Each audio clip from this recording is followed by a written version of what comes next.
Welcome to week 2 of X's and Omar. I'm your host, Omar Kelly, with Sentinel columnist Dave Hyde, and we are here to chronicle every aspect of the South Florida team that you love and the one that is slowly killing you. It's going to be a long season, Dave. Based on what we saw in the season opener, Miami's 59-10 loss to the Baltimore Ravens in a game where team really wasn't that competitive. I'm not sure it was a major surprise to you or to me. The Dolphins have been manhandled by the NFL's version of Debo for the past decade. Let's not pretend like the previous 2 games against the Baltimore Ravens weren't blowouts as well, but this was an increasingly, tremendously embarrassing nature of a blowout. Miami gave up 265 rushing yards, 2 touchdowns. Lamar Jackson produced a perfect quarterback rating. I know that's your quarterback, Dave. That's your quarterback. How many quarterbacks do I have to watch this team just say, no, we're good? You notice all we're good. We're okay. Notice all the Miami quarterbacks, Geno Smith, I forget which the other one is. They all have these perfect quarterback ratings when they come play the Dolphins here. 5 touchdown passes from Lamar Jackson. Miami only rushed for 21 rushing yards on 12 attempts, 3 turnovers, 3 sacks. Dave, Omar, let's talk about your bow tie. And so look at this bow tie. Come on, give it up for that, right? Is this going to be a weekly thing? Are we changing our? If the wife decides it's a weekly thing, it's a weekly thing. Okay. I'm not a fan of bow ties, but I'm an obedient person. We'd much rather talk about the bow tie than the Dolphins. I would rather talk about the beatdown, Dave. Is this the Ravens being the Ravens, or is this what we can expect every single week from the 2019 Miami Dolphins? Yes. This nature of a beatdown. Not 59-10. I mean, come on, that was historic. But I don't think that was a complete outlier of who the Dolphins are. I wish I could say that. And I was impressed by the Ravens at the same time. I mean, they remember, this is a team, the Dolphins and the Ravens had the same decisions in 2018, a year ago. They took Lamar Jackson. They remade their whole defense. They shipped out their 4 biggest veterans. They did exactly what the Dolphins didn't do. You wrote an excellent column last week pointing out, people don't realize this, the Ravens are rebuilding. They, a playoff team, decided to rebuild last year, are in the process of rebuilding, and they look pretty good. And that gets back to only dumb franchises tank because they have to. They have to. They have been the best run franchise from Ozzie Newsome's standpoint. I know he was retired, but he was in Sun Life Stadium. So don't act like he's just like gone away. He's pulling the Bill Parcells. I work when I want to work. I don't work when I don't want to work. They made a lot of smart moves that if you're the Dolphins, you're thinking, oh, we could have done that. We could have done that. We could have done that. We could have been the one. You know, it is like a parallel universe what these teams do. No question. Anyways, let's go to question number 1 comes from Kino. Where does this team rank compared to every season either of us have covered? Well, I got to start. My first season covering the Dolphins was 2007. That's the magnificent Cam Cameron season, 1-15. I think the biggest indictment on that team is the fact that nobody believed in the coach, Cam Cameron. He was not a leader. That was clear and obvious from very early. Not only that, he didn't have a good enough staff, but also injuries started to diminish that team. They ravished that team. They lost their quarterback, Trent Green. They lost Zach Thomas. They lost Channing Crowder was down for a couple of games. You know, to a point where Roderick Wright and Kevin Johnson were starters, and they never even belonged in the NFL. And that team, to me, had more talent than this team. A lot more. They had Hall of Famer Jason Taylor on it. They had great Joey veteran Porter. leaders. He Vonnie wasn't a great leader. I was going to Vonnie Holiday. Oh, okay. I mean, they had a lot of solid veterans on that team, especially on defense. The offense was challenged. But if you're saying talent for talent, which was better, it's not even an issue. That 1-15 would hammer this team. See, but here's the thing. Talent, yes. But they had so many injuries, and that's what I expected for this team. I expect injuries to eventually Well, there's going to be some, you would think. And if they have to get into the back third of their roster. I mean, they're already using the back third of their roster, Dave. But if they have have to rely on it. They're already relying on the back third of their roster. A lot of guys who you would say might struggle to get work later on in the season if they were released were actually playing contributing roles. And then some players who should have been on the field more, like Rashad Jones, was not on the field for all but one of their touchdowns that allowed. And you could figure out how you want to take that. Our next question comes from Billy. Chances this team quits on Flores like they did on Cam Cameron? Well, let's start here because Pro Football Talk, and you wrote a good column about, this idea of a, quote, mutiny. Miami Mutiny. There's not enough strong veterans to mutiny. That is okay? absolutely correct. I mean, there's 3 or 4 or 5. There may be a 8 handful, veterans. A handful. Yeah. And out of those, 3 or 4 of them have trade value. And compare that to Cam Cameron's team. That was a strong and alpha male-led defense, especially. Again, get back to that, okay? We went through all the names before: Jason Taylor, Joey Porter, Vonnie Holliday, Zach. I mean, yeah. Joey Porter consistently undermined Cam Cameron during those seasons, and I felt rightfully so, because when you feel like your leadership is leading you down the wrong path and a bad direction, I think it's on you as a leader to step up and speak out about it. Well, I mean, let's not pretend Joey Porter was a leader. That's true. Him speaking out. It wasn't he just. He was undermining the coach. And did that help the season or hurt it? Look, Cam Cameron was awful. We all know that. Okay. Now, what happens to Brian Flores? Brian Flores is an alpha male. Yes, he is a leader. And that was why he was hired more than his, the number one attribute when the Dolphins looked at him. What is he's a leader, not his defensive X and O's and all that stuff. So, that's fair. We'll see. I don't think this team either has the roster or Brian Flores is a personality. If we're looking at this roster, 40% of them are just happy to be here, happy for the opportunity, want to make the most of this, and that's great. 25% were cut a week ago and brought back, so they're delighted to this. And people have to understand that the season opener, you've got an offensive line that's playing their first game together after 2 real legitimate practices. You've basically got a defense that's trying to sew it all together after cutting a bunch of veterans in the final week of the exhibition season. It's going to get better. The problem that I see is how much better, I don't know. But here's the issue, and we talked about this in the first episode. Brian Flores has to earn and possess the trust of that locker room, and so does his coaching staff. And a lot of decisions that they made in that game did not put the team's best foot forward. I read that, and I agree with a lot you wrote. At the same time, if Brian Flores is trying to win that game, at the start of the game, I do what he did, which is trust my 3 best players on defense to be able to play man-to-man and bring the guy up and hope we can stop their run. Because that's what's the fear. Now, Lamar Jackson. What about the adjustment?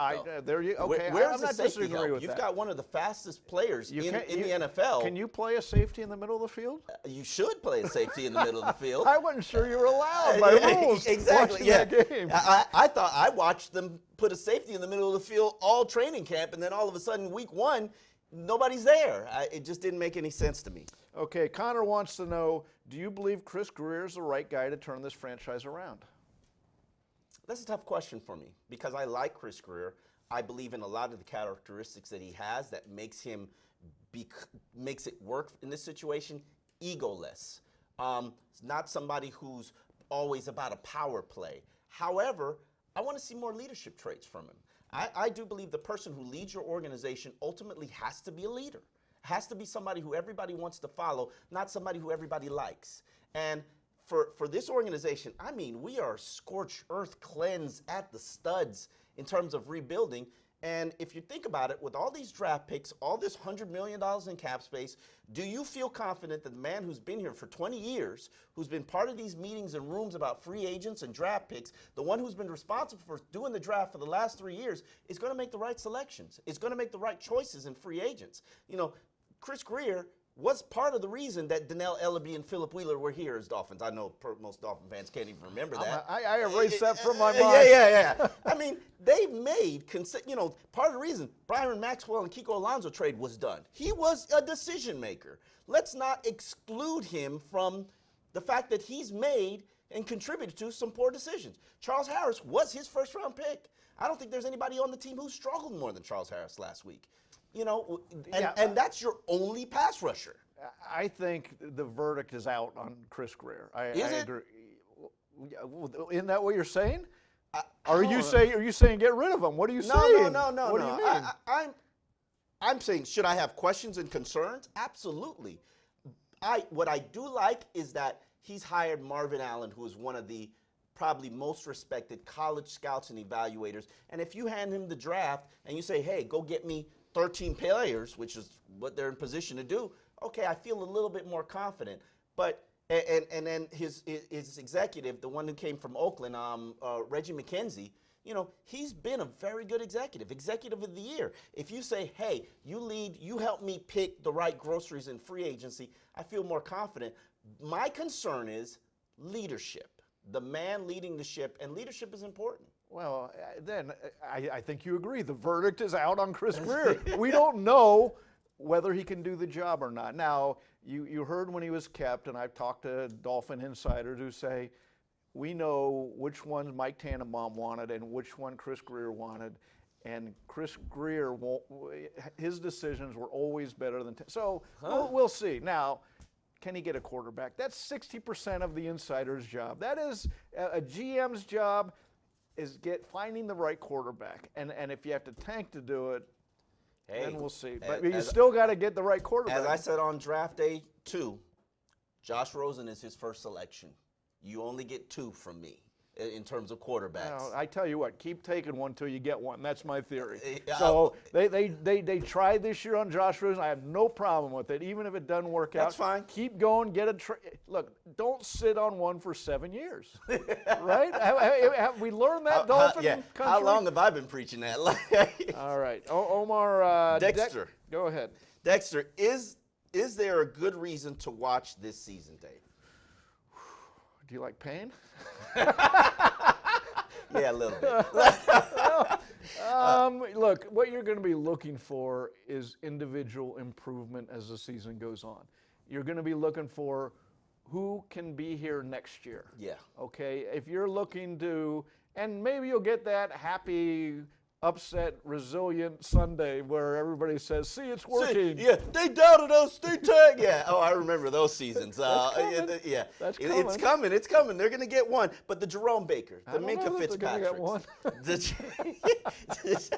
the Jesse Davis, the Kenyon Drake, the Preston Williams, the Kalen Ballage, we need to see and assess, like particularly the running backs. You know, Kenyon Drake is up for a contract. This is a final year as a contract. They're not going to give him a contract. How do you know? A big contract? They gave Jesse Davis a big contract well, for 2 years that's before. a whole nother argument. They're moving him all over, and he's saying, what are you doing to me? Yeah. And they say, we'll give you a contract to make it all good. I mean, that's a starting point. Now, Kenyon Drake, Kalen Ballage, you got to figure out if one of these guys is a building block that you want to use to build your running game around. Offensive line, you know, Julian Davenport, who was added last week in the trade for Tunsil, you know, even though he led the league in sacks and penalties last year, you know, can he stabilize himself at right tackle and be a building block that you can build around? This is about Minka Fitzpatrick and figuring out and that's very bizarre. That's a bizarre avenue to go down. Minka Fitzpatrick, last year, he was an ascending star. They played him all across the defense, played all the time, and was especially for a rookie, was very reliable. Good. Certainly reliable, edging toward. Derwin James is very good. He was reliable. Edging toward, this could be a really nice career. Okay? And now, you know, they pulled him out of the game. He hasn't had a good training camp. He didn't have a bad training camp. He is not taking that next leap. He's probably in a sophomore slump. It is what it is. They put too much on his plate. And I've said that from the beginning. He's covering tight ends. He's working as a slot. Sometimes he's in there at linebacker. Sometimes he's back there playing safety. They want him to be Patrick Chung of the Dolphins defense, the Patriots Pro Bowler who moves all over the place. And I get it. You get the idea, right? Now, maybe it was too much too fast. I have always said his best position is nickel. Put him at nickel, especially this week. Julian Edelman, Jesus, you need him at nickel, unless Jamal Wiltz, who is on the Patriots practice squad, he better know every single move Julian Edelman ever makes. But I think his best position is in nickel, and I think the place that I would be most comfortable with him playing is as a boundary cornerback opposite Xavier Howard. I don't think it's going to come down to the nickel back in this game, Omar. But okay, well, it wasn't all doom and gloom in the season opener. A few players had respectable performances. Omar thinks the offensive line assembled last week had a respectable game. Dave clearly disagrees with this. 41 yards rushing. Okay. It was respectable. Well, understand you're down 28-0 in the first quarter. What do you want them? I would have continued. Well, you're to down run. 7-0 at one point, and then you're down 14-0 at one point. Then you're off the field after 3 downs. Your rookie wide receiver, everybody loves, runs the wrong route. First play of the game, Baltimore blitzes. He goes, it's like the Red Sea parting. Here he comes right up the middle, Fitzpatrick, who had called an audible. Hey, and Fitz Preston Williams. Fitz saw it coming. The rookie. This is why everybody wants to crown these rookie receivers. Okay, they're not out there running the right routes. And they're not out there making the right hot reads. Wait, who's crowning any of these Oh, rookies? everybody crowned Preston Williams. In the second game of preseason. Yeah, and said, elevate him. Let's see what he can do. He started. And then we saw what happened. 5 rookies started the And game. then we had like 3 drops that game, and everybody, well, let's calm down. Let's calm down. I Okay. mean, when you put all these expectations on young players, things are going to happen. But he did score his first touchdown. It was a nice acrobatic catch. We had Jason Saunders with a 54-yard field goal, Dave. Is it okay to look at the silver lining of the season? I guess so, but I mean, let's be serious. Look, Preston Williams, when he scored that touchdown, great catch. Nice throw, but a great catch. And it was at that time, 42-10. That made it 42-10. I felt like I was watching my kids' Little League games where they're getting blown out, they're getting run out by a better team, but they score a goal, and all the parents are on. Orange slices for everybody, Dave. Look, this is the big leagues. Silver linings are fine, but when you're getting blown out 59-10, there aren't many silver linings. I have a very clear baseline for this team for this season. I need you to score 21 points. I need you to hold an opponent to less than 28 points. Omar, I don't expect you to how win. many games do you think they're going to score 21 points? I need it to happen. Seriously, did you see the 24 is the average for the NFL. If you can't score under the average, just slightly, we got a problem. I think we have a problem. I think we have a lot of problems. I mean, I don't disagree with you, but you got to show reasons for forward progress, reasons for hope, reasons to believe. This is supposed to be the Patriots defense, Patriots offense. I'm curious to see how this defense evolves from a week-to-week basis. I mean, it really wasn't good last week, and there's no reason why it shouldn't evolve. The offensive line, while they gave up some pressures, while they gave up 3 sacks, while they only, Ryan Fitzpatrick was checking his internal organs by the end of that game to make sure everything was there.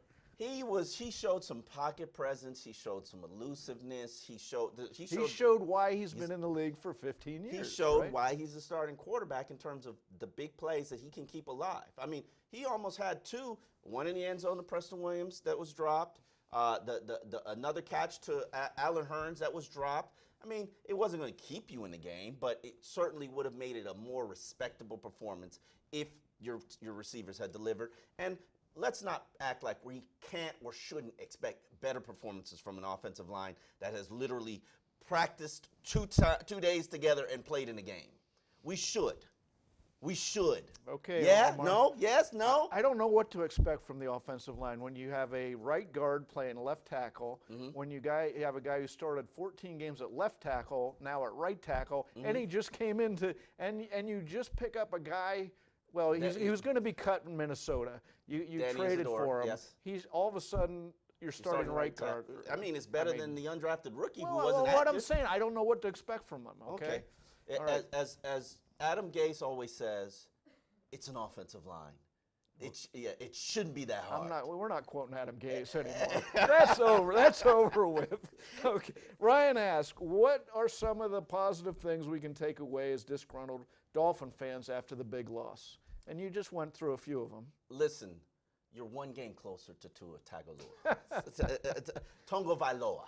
You're not gonna wait out the season and break down the tapes. Nah, I've seen enough of the other quarterbacks. I like Julian Love. I'm not a real Herbert fan. I'm curious to see what Fromm does during the season. But I know based on the film work that I did last year, the one that I want, Tua has intangibles, tools, traits that you don't teach.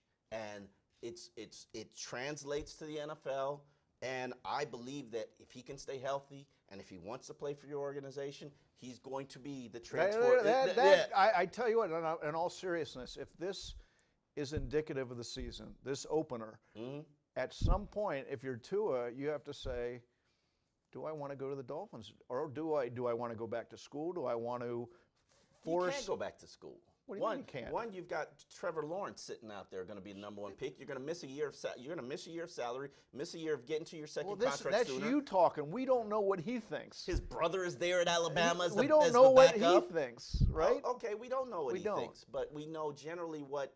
Is he Andrew Luck? Is he financially secure? Well, that's the question. If you're Tua, you say, I don't want to be Andrew Luck. I don't want to get beat up so badly my first few years. That's true. That by year That's 6 fair. or 7, I want out of here. But Dolphins got what ridiculous amount of picks. You could use a couple of them on an offensive lineman. You got $100 million in cap space. You could use a lot of that money. You could go get Trent Williams right now if you want.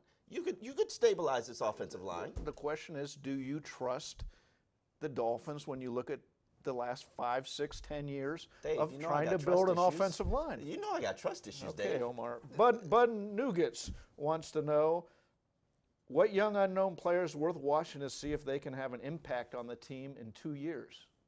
Oh, we mentioned Minkah Fitzpatrick.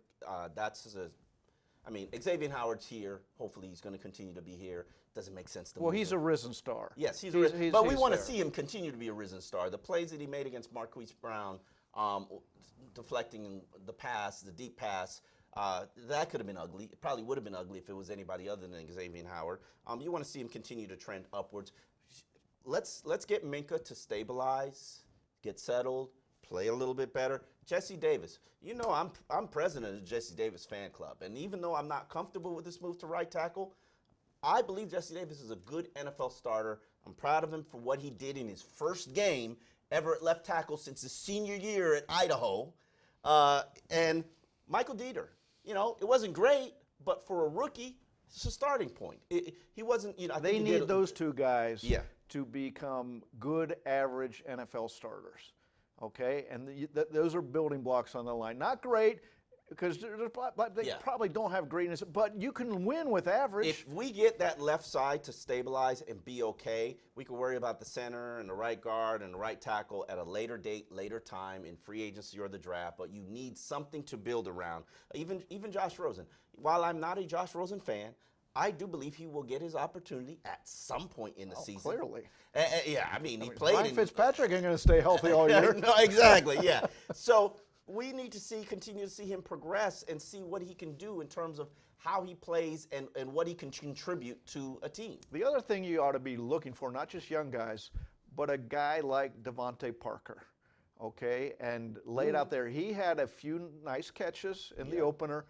If you're a Dolphin fan, you want him to keep having a few nice catches every day. Who cares, blowouts or not, because by mid-October, you want to be able to trade him for something.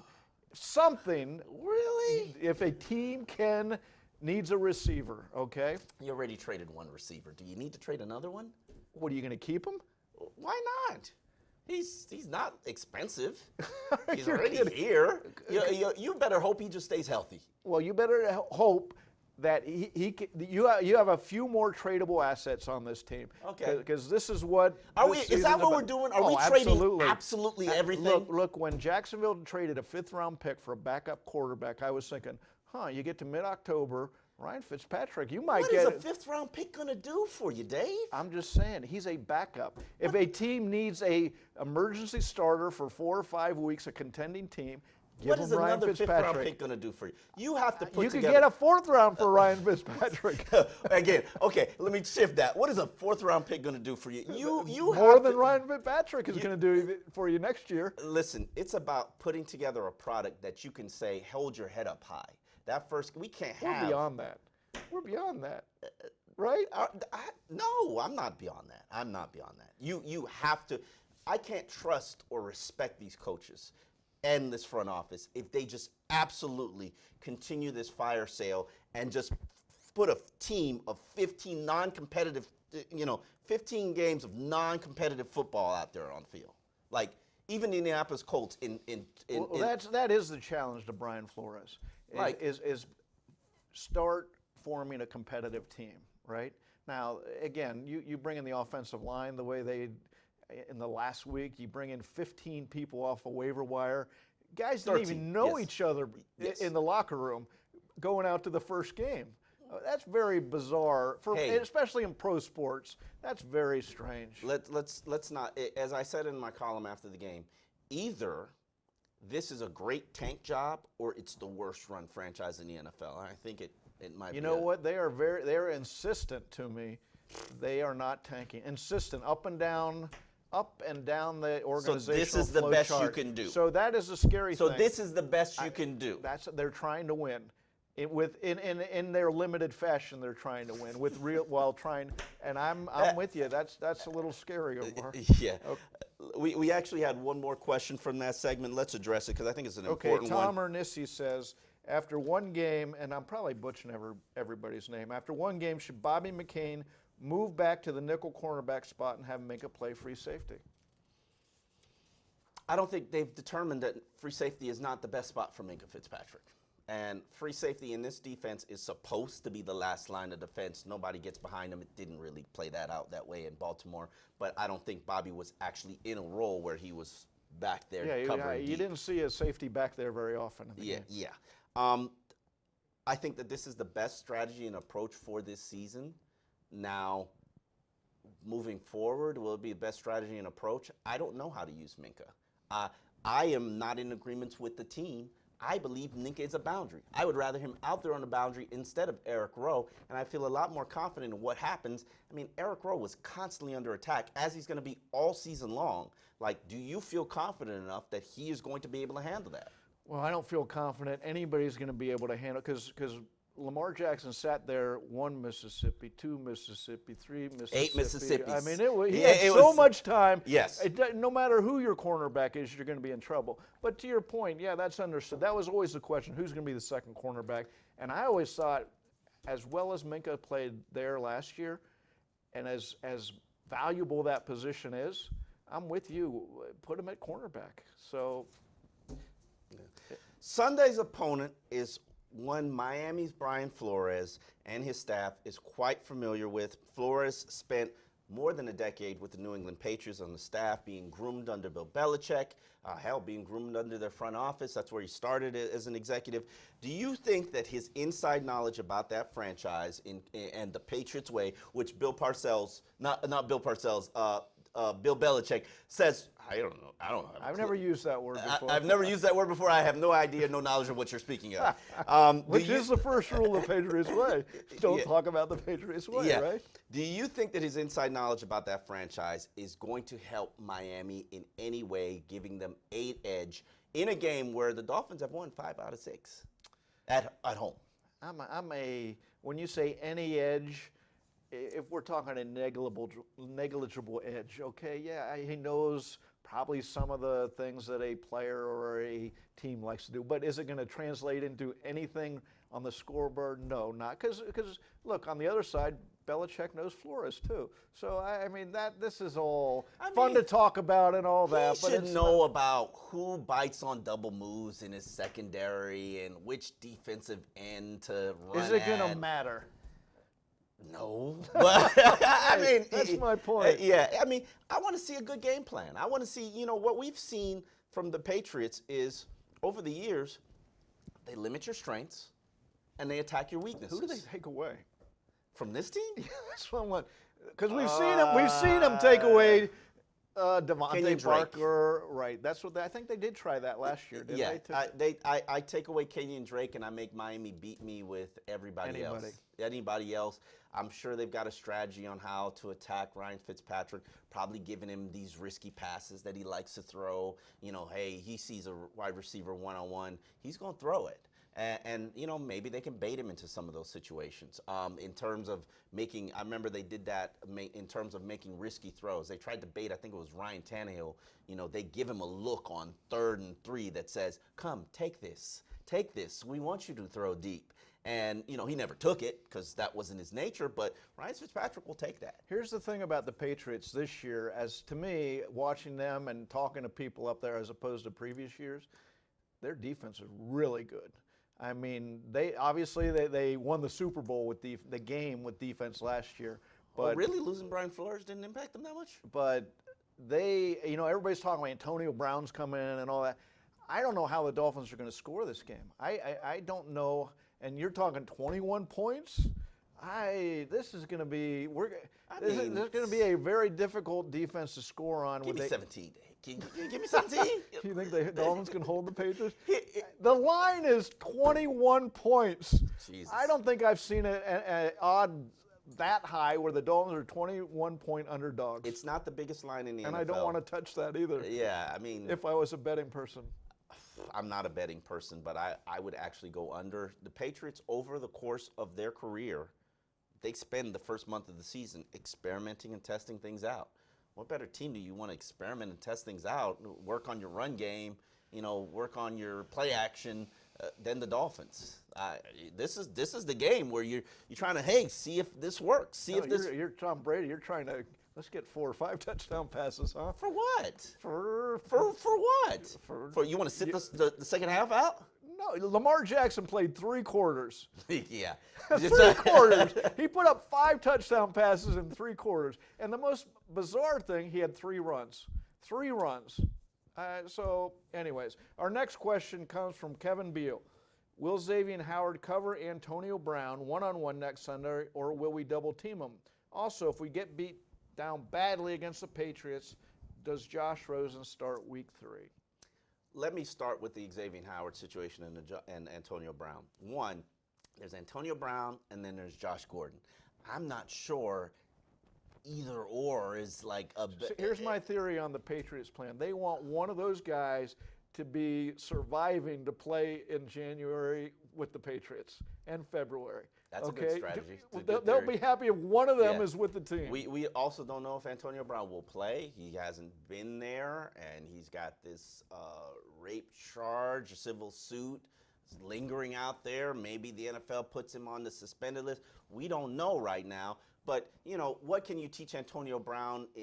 I think he'd probably be good for 20 plays. Because you figure out 20 plays and Marquise Brown played 12 and had 2 touchdowns against the Dolphins last week. He'd been, yeah. I mean, yes, he's a veteran. Yes, there are only 7 routes that you can run. But, the Patriots have a very complicated offense, one that's been building for 18 years. Teach them 3 plays this week. 3 plays. One is just run down. Right? Come back. 9. Slants. But yeah, they're going to put Xavier Howard on somebody. Yeah. Whether it's Josh Gordon or Antonio Brown. I don't even think that's the right approach. You know why I don't think that's the right approach? One, whoever you pick is like, okay, who are you going to take away? Josh Gordon, who knows the offense, or Antonio Brown, who doesn't know the offense? And I would like to see Eric Rowe become more comfortable, probably maybe let him stay on one side and say, hey, can you be manageable for one side? Can you be decent for one side? And then if somebody's torching you, then make Xavier shadow. I mean, right now you're talking about 2 elite receivers. Like, what's the point of putting him on one? I get back to the pass rush. Oh, yeah. You're right. Back to that. Okay, what about Josh Rosen starting week 3 at the second part of that question? I don't think Josh Rosen's going to start anytime before the midseason unless Ryan Fitzpatrick is injured. I think Josh Rosen is the breaking case of emergency. Give Dolphin fans hope to continue to watch the second half of the season. That's really – I was surprised that he got into the last game. I would have continued to run my offense as my 20 plays scripted. I would have ran them just to see what works, what's there. They abandoned the run game, and I don't think that was the right approach, even though it was going nowhere. They abandoned the run game because it wasn't working. Zippo. Yeah. To be honest, all the juice out of a quote quarterback issue kind of went to the sideline with that first game, didn't it? Because whoever's in there is going to have a very small window of success, very small chance. The offensive line's a sieve. They don't have a first or a second receiver out there. They don't have a tight end. First or a second, Devontae Parker? You think he's a 1 or a 2? Albert Wilson? He's a 1 or a 2? Jakeem Grant? You're proving my point. All right, Phil. Preston Williams. Phil asks, should the Dolphins start drafting talent that lives in the Tri-County area. Sounds like a fan asking, should we recruit? It's a valid question and a valid point, and I remember asking Jeff Ireland directly about this issue, which they purposely avoided local players as an organization, and their theory was the pressure when you're a local player to do good, and you have so many people reaching out to you and so much pressure on you. They didn't want that, but they did want the Jimmy Grahams of the world and the T.Y. Hiltons of the world. They just didn't select them at the right spots. They had a chance at Marquise Brown. They had a chance at Lamar Jackson. They got Lamar Miller. They got Vernon Carey. Through the years, they've been representative, I think. Yes. And Mark Walton is here. Danny Isidore is here. But, the Dalvin Cooks of the world, you could have had Dalvin Cook. You chose based on your evaluation or whatever was going on in his background that made you say, hey, or injury history made you say, hey, we don't want to. You know what? I wouldn't limit the pool of a draft to say, oh, well, that guy's from South Florida. Let's go get. I remember Nick Saban when he drafted. Look at Jason Allen. Remember at SEC, when he knew Ronnie SEC, Brown, yeah. SEC, and we were thinking, oh, he knows these guys. So that's a good thing. What we didn't realize, his pool of knowledge was limited to the SEC, right? Yeah. And so don't limit it to pool. There's a lot of guys out there. I just think that South Florida players, they've got the dog in them. They've got the mentality, and they want to do well. Lamar Miller and Here I got Olivia a theory. Vernon. Draft the really good South Florida players, yeah, okay? yeah. And don't take the bad ones, okay? Yeah, that's a great strategy. You like that? I like that strategy, Dave. Okay. I mean, not like you and pumping them out, but hey, let's keep them home. All right. Question PTSD wants to know, what's the quickest way to can fire Brian Flores? Even if we're tanking, I don't trust he's a good coach to lead the rebuilt squad in the future. We've addressed this last week. Brian Flores has a 5-year guaranteed contract.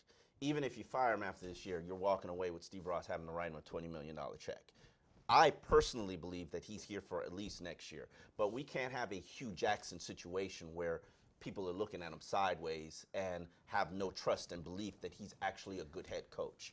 You have to see some signs this season that, hey, he knows what he's doing. Hey, he's going to put us in our best situation to be successful or at least make the game respectable. We got to have a chance. To me, this season comes down to fourth quarter games. You got to be in it in fourth quarter. If we go through 15 more games, let's be in it in the second quarter. Okay. Well, let's start there. Yeah. This question really offends me. Well, and I really think you don't ask these questions if you're a knowledgeable sportsman. You don't hire a coach and after one game say, oh, should we fire him? I mean, have some patience. You know the situation Brian Flores stepped into. Any coach is going to have a trying time with this roster. Bill Belichick would have a trying time with this. Do not sit there and say after one game, should we fire the coach? I mean, grow up, really, seriously. I don't disagree with you. I mean, but he can't lose the locker room. And I'm not saying that he's going to be fired if he loses the locker room because There's not a locker room to lose. There's a row to lose. Okay, a veteran defensive backs. I mean, seriously. You're right. You're right. And probably like one or two offensive linemen. Right. Yeah, I mean, everybody who's here is lucky and thankful for the opportunity. They're probably going to be purged. 15 players are going to be retained. Jerome Baker, maybe Raekwon if he's not moved. Minka.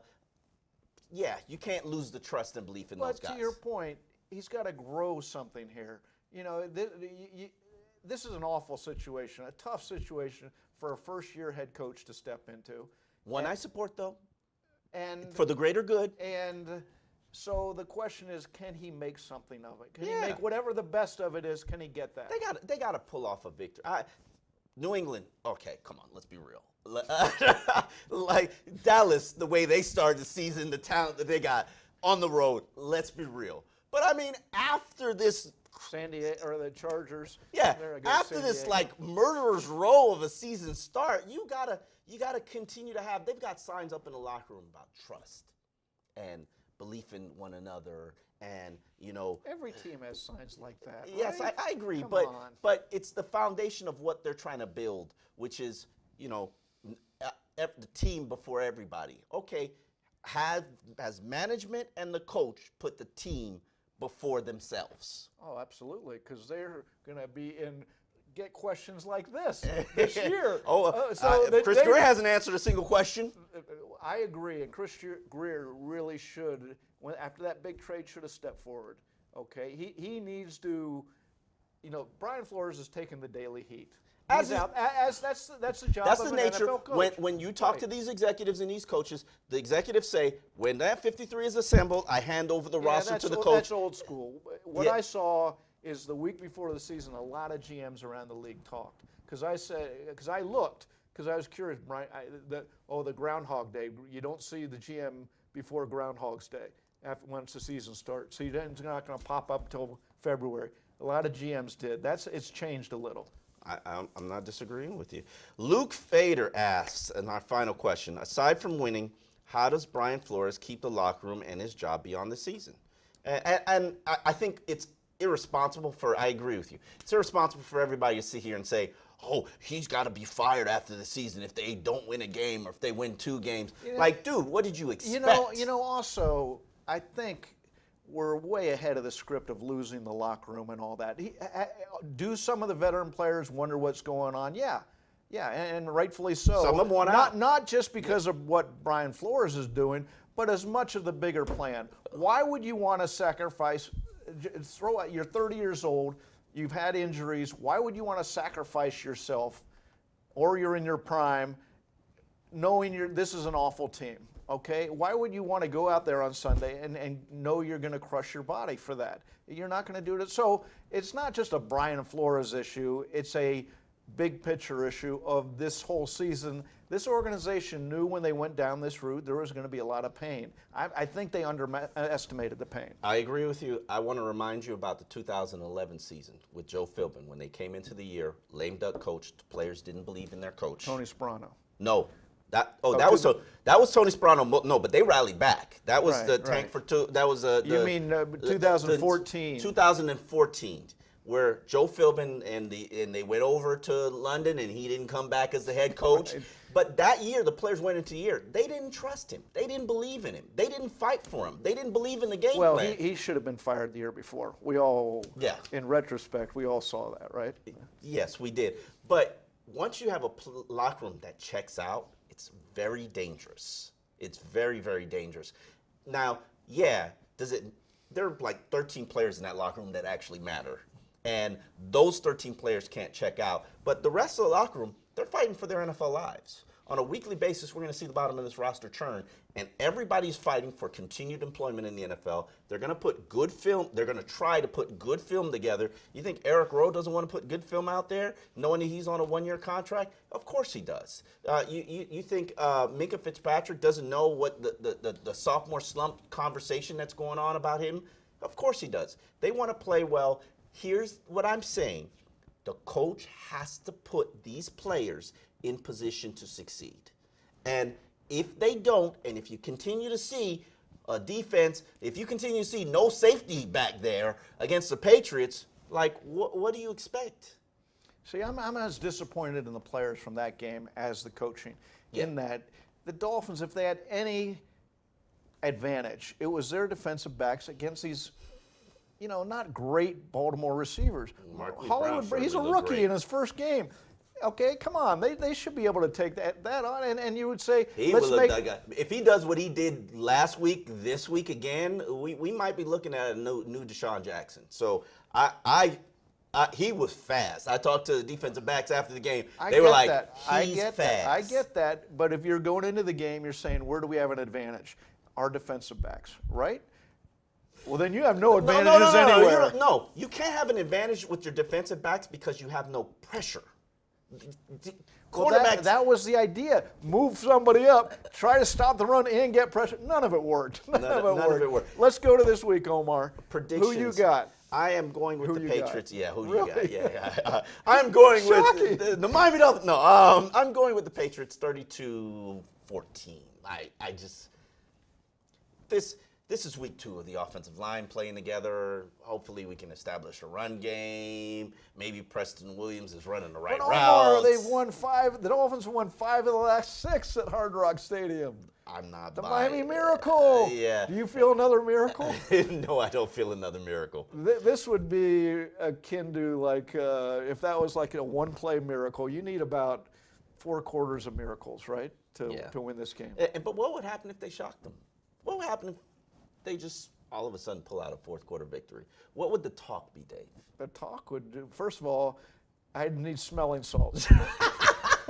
I'd be on the floor, passed out. Okay, I got 33-13, and I feel like I'm being an optimist here in that they can keep. I don't it that think it's close. going to be as ugly as it was in the season Right. opener, but we got to see steps in forward progress, and that's hopefully what we'll see. And hopefully you'll be paying attention and continue to watch X's and Omar. We will be back Wednesday at noon. That is our time. Always appreciate you being here, Dave, and Fun talking, Omar. yes.